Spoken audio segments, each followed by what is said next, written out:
Welcome back to YouTube channel biology with medico. पिछले video में हम लोग ने क्या पढ़ा, डाइजेशन ऑफ फूड पढ़ा। उसमें क्या क्या डाइजेस्टिव एंजाइम्स, डाइजेस्टिव जिससे जो भी इस्तेमाल हुए, प्रोटीन डाइजेशन कैसे होता है, फैट्स का डाइजेशन कैसे होता है, कार्बोहाइड्रेट्स का कैसे होता है, और फिर वो जो लास्ट में था उसके बारे में पढ़ा। क्या था वो लास्ट में, फैट्स का कन्वर्जन होता है, वो माल्टोज, सुक्रोज, वो सब पढ़ा। अब इस वीडियो में हम लोग पढ़ेंगे absorption of digested products. Absorption कैसे होता है वो इस वीडियो में पढ़ेंगे। पहली बात तो एब्जॉर्प्शन होता क्या है।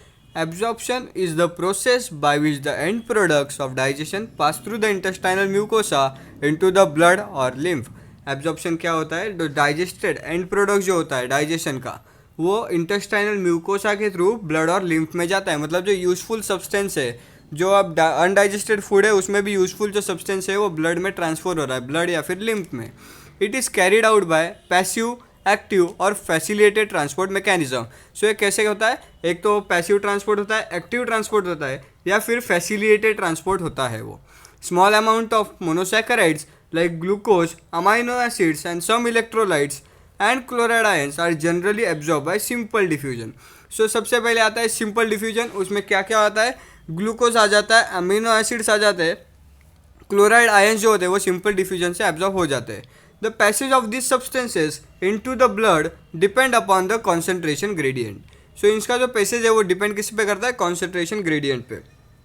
However some substances like glucose and amino acids are absorbed with the help of carrier proteins। ये जो ग्लूकोज है, बाकी वाले जो ग्लूकोज होते हैं या फिर अमाइनो एसिड्स होते हैं, वो कैरियर प्रोटीन इस्तेमाल करते हैं डाइजेशन के लिए। कैरियर प्रोटीन मतलब क्या होता है, जो प्रोटीन खुद डाइजेशन में काम आते हैं, और इसको हम लोग बोलते हैं फैसिलिटेटेड ट्रांसपोर्ट। मतलब एक की मदद से दूसरे का डाइजेशन, मतलब क्या हो गया, फैसिलिटेटेड ट्रांसपोर्ट हो गया वो। उसके बाद में आता है ट्रांसपोर्ट ऑफ वाटर। वो किस पे डिपेंड करता है, ऑस्मोटिक ग्रेडियंट पे। Transport of water depends upon the osmotic gradient. Active transport occurs against the concentration gradient and hence require energy. जो एक्टिव ट्रांसपोर्ट होता है, जो ऑस्मोटिक ग्रेडियंट है, उसके अपोजिट डायरेक्शन में काम करेगा। अपोजिट मतलब अगेंस्ट, उसके अगेंस्ट काम करेगा, इसलिए उसको क्या लगेगा, एनर्जी लगेगी।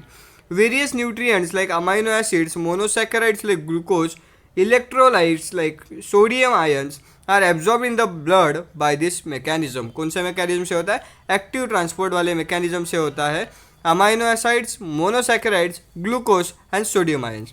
Fatty acids and glycerol are insoluble and cannot be absorb in their active form. ये जो फैटी एसिड और ग्लिसरॉल है वो ब्लड में एब्जॉर्ब नहीं होते। They are first incorporated in small droplets called micelles which moved into the intestinal mucosa. ये जो फैट्स होते हैं, या फिर वो भी फैट जो होते हैं, वो पहले क्या होते हैं, स्मॉल पार्ट्स में कट किए जाते हैं। Smaller form of proteins they are converted and that we called as micelles. उसको क्या बोलेंगे, मिसेल्स बोलेंगे हम लोग। और फिर वो किधर होता है, इंटेस्टाइनल म्यूकोसा में जाता है। और इंटेस्टाइनल म्यूकोसा के बाद किधर जाएंगे वो, ऑब्वियसली उसके बाद वो जाएंगे ब्लड या फिर लिम्फ में जाएंगे। They are reform into very small proteins coated flat globules which are called as chylomicrons. Micelles के बाद वो किस में कन्वर्ट किए जाते हैं, काइलोमाइक्रॉन्स में कन्वर्ट किए जाते हैं। और वो transported into the lymph vessels. Lymph vessels मतलब क्या होता है, फिर से लिम्फ जिधर जा रहा है उधर लिम्फ वेसल्स, विलाय में।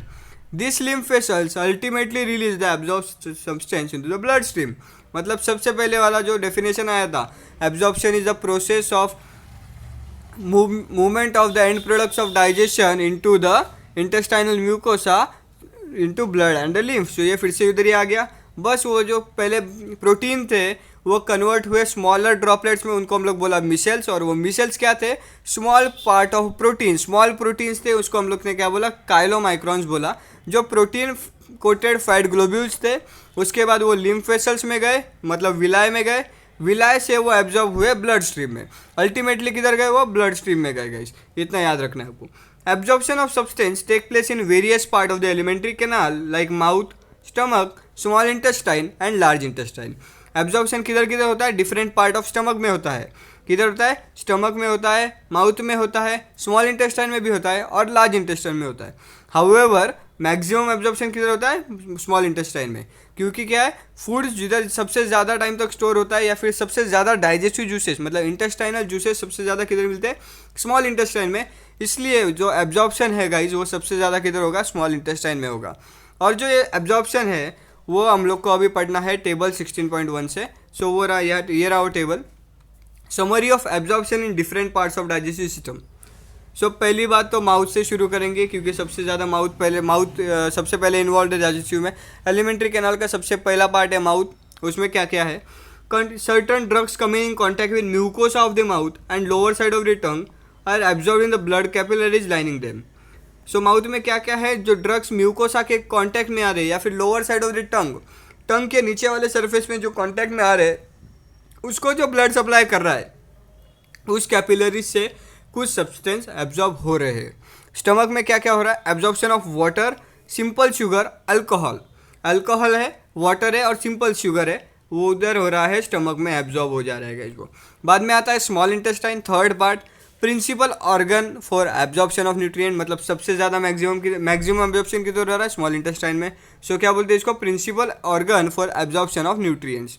The digestion is completed here and the final products of digestion such as glucose, fructose, fatty acids, amino acids are absorbed through the mucosa and blood stream into lymph. तो blood stream में lymph में जा रहा है। हम लोग ने अभी वाला पोर्शन पढ़ा एब्जॉर्प्शन वाला, वही इधर आ गया, बस ये किधर हो रहा है? मैक्सिमम एब्जॉर्प्शन स्मॉल इंटेस्टाइन में। उसके बाद में लार्ज इंटेस्टाइन में क्या क्या एब्जॉर्ब हो रहा है? वाटर एब्जॉर्ब तो हर जगह पे हो रहा है, माउथ को छोड़ा, स्टमक में हो रहा है, स्मॉल इंटेस्टाइन में और फिर लार्ज इंटेस्टाइन में।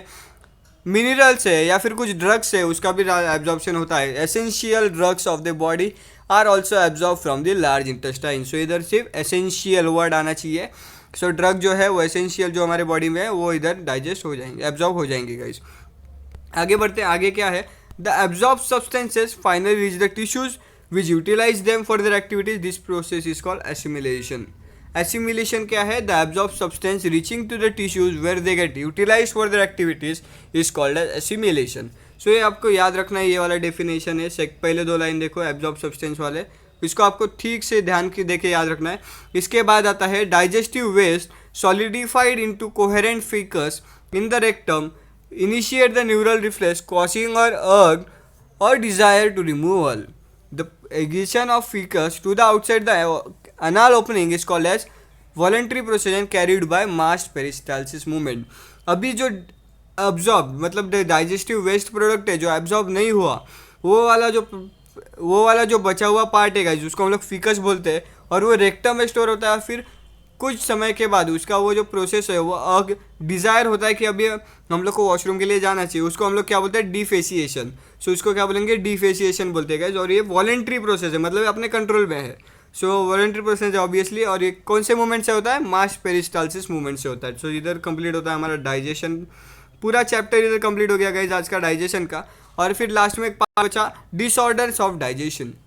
डाइजेस्टिव सिस्टम में जो भी डिसऑर्डर्स है वो बचे। तो सबसे पहले आता है inflammation of the digestive tract. सबसे कॉमन है बैक्टीरियल और वायरल इन्फेक्शन की वजह से, कोई भी हो सकता है, वो tape worm, round worm, thread worm, कुछ भी वजह से हो सकता है। उसके बाद में आता है जॉन्डिस। सबसे पहले आता है jaundice. Affected skin and eyes turn yellow. Jaundice को क्या बोलते हैं? पीलिया बोलते हैं। और ये किसकी वजह से होता है? Deposition of bile pigment. सबसे आसान, डिपोजिशन ऑफ बाइल पिगमेंट्स। उसके बाद में आता है वॉमिटिंग। वॉमिटिंग क्या है? Ejection of stomach content through the mouth. Vomiting तो हम लोग सबको आता है, नॉर्मल होता है। रिफ्लेक्स एक्शन है। वॉमिट सेंटर किधर प्रेजेंट है? मेड्यूला में। ये फीलिंग नौसिया का फीलिंग जो है, मतलब अगर आपको लग रहा है कि उल्टी होने वाला है तो उसके बाद में आपको वॉमिटिंग जरूर होना है। डायरिया आता है उसके बाद में। Abnormal frequency of bowel movement and increase liquidity in faecal discharge. Absorption of food सबसे ज़्यादा कम हो जाता है। एब्जॉर्प्शन ऑफ फूड कम हो जाए, फिर वो जो फीकल मैटर है वो लिक्विड हो जाता है, लिक्विफाई हो जाता है, ज़्यादा लिक्विड ज़्यादा प्रेजेंट होता है, तो उसको हम लोग बोलेंगे diarrhoea. Constipation, the faeces are return with in the colon as a bowel movement occurs irregularly.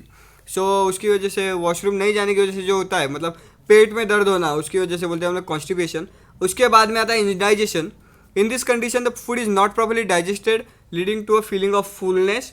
This causes indigestion, inadequate enzymes secretion, anxiety, food poisoning. Spicy food खाने से या फिर फूड पॉइजनिंग वजह से जो हम लोग को पेट ऐसे भरा हुआ लगता है या फिर कुछ खाने की इच्छा नहीं होती, उसको हम लोग क्या बोलते हैं? इंडाइजेशन बोलते हैं गाइस, वो होता है। और उस लास्ट का डिसऑर्डर है गाइस अभी, वो है protein energy malnutrition. So dietary deficiencies of proteins and food calories are wide spread in many undeveloped countries of south and south east of Asia, South America and west and central Africa. may affect the large section of population during drought, famine, मतलब सबसे ज़्यादा पानी आने पे या फिर बिल्कुल पानी ना आने पे या फिर पॉलिटिकल ट्यूमोरॉयल जो होता है उसकी वजह से ये प्रोटीन एनर्जी माल्टीट्यूशन मतलब सबको खाना कम मिलता है, इसकी वजह से ये होता है। मतलब जो प्रोटीन जो रिक्वायर्ड क्वांटिटी है कैलोरीज का है या प्रोटीन्स का है, जो हम लोग को अगर नहीं मिलता है जितना होना चाहिए हमेशा के इसमें, तो वो नहीं मिलता, तो उसकी वजह से होता है। और ये सबसे मैक्सिमम पाया जाता है साउथ कंट्रीज़ में, और है बांग्लादेश में हुआ था है during the liberation of war. Severe drought in mid 80s में हुआ था। पीईएम प्रोटीन एनर्जी माल न्यूट्रिशन की वजह से इन्फेंट्स एंड चिल्ड्रन में 2 डिसीजेज सबसे कॉमन है, मैरास्मस एंड क्वाशियरकर। मैरास्मस एंड क्वाशियरकर क्या है वो अभी आगे पढ़ेंगे हम लोग, और उसके बाद में ये वाला जो चैप्टर है वो ख़त्म हो जाएगा। उसके बाद हम लोग शुरू करेंगे अगला चैप्टर जो है वो है डाइजेशन के बाद क्या होता है, एब्जॉर्प्शन क्या होता है, एक्सक्रीशन होता है। बस उसके पहले हम लोग एक रेस्पिरेशन वाला चैप्टर है वो कंप्लीट करेंगे, और उसके बाद में हम लोग जाएंगे एक्सक्रीशन की तरफ। Marasmus is produced by simultaneous deficiency of protein and calories. So marasmus में क्या होता है, प्रोटीन डेफिशिएंसी है।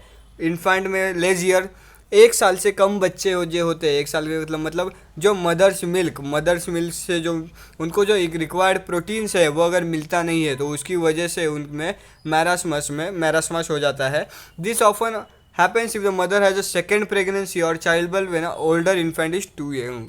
मतलब अगर सेकेंड प्रेगनेंसी है या फिर जो पहला बच्चा है वो काफ़ी छोटा है और दूसरा बच्चा भी आ जाए, मतलब सेकेंड प्रेगनेंसी ऑब्वियसली, बट वो अगर जो पहला बच्चा है वो काफ़ी छोटा है और उसके बाद ही दूसरा बच्चा आ जाए तो इसमें मैरास्मस कॉमन हो जाता है, क्योंकि जो प्रोटीन है उसकी वजह से जो ग्रोथ एंड रिप्लेसमेंट है टिश्यूज़ का वो काफ़ी कम हो जाता है बॉडी का। और उसकी वजह से क्या होता है, जो हाथ होते हैं या फिर पैर होते हैं वो काफ़ी थिन हो जाते हैं। उसके बाद the skin becomes dry, thin, wrinkled. Growth rate and body weight decline considerably. Even growth and development of brain और mentally facilities are impaired. मतलब इसका ग्रोथ ऑफ डेवलपमेंट का ब्रेन भी वो है वो अफेक्ट होता है गाइज मैरास्मेटिक प्रेजेंट में, और ये होता है इन्फेंट्स में होता है गाइज। जिसके बाद में आता है क्वाशियरकर, लास्ट है ये आज के वीडियो में लास्ट डिसीज है kwashiorkor. It is produced by protein deficiency unaccompanied by calorie deficiency. Protein deficiency होती है, बस इसमें कैलोरीज की कोई डेफिशिएंसी नहीं होती, जो कि मैरास्मस में देखा तो प्रोटीन और कैलोरीज दोनों थे। It forms the replacement of mother milk में लो प्रोटीन होता है, मदर मिल्क में high calorific value of protein होता है, जबकि वो रिप्लेस होने के बाद क्वाशियरकर में क्या होता है, वेस्टिंग ऑफ मसल्स दिखता है, thinning of limbs, failure of growth and brain development. मतलब ब्रेन डेवलपमेंट दोनों में नहीं होता, but unlike marasmus some fat is still under the skin, moreover extensive oedema and swelling of body parts seen. तो इसमें क्या होता है, इडीमा दिखता है बॉडी पार्ट में और स्वेलिंग दिखती है गाइस। सो अगर आपको ये वीडियो अच्छा लगा हो तो वीडियो को लाइक कर देना, जितना हो सके उतना शेयर करना। अगर आप इस चैनल पर पहली बार आ रहे हो तो चैनल को सब्सक्राइब करना ना भूले गाइस। Thank you.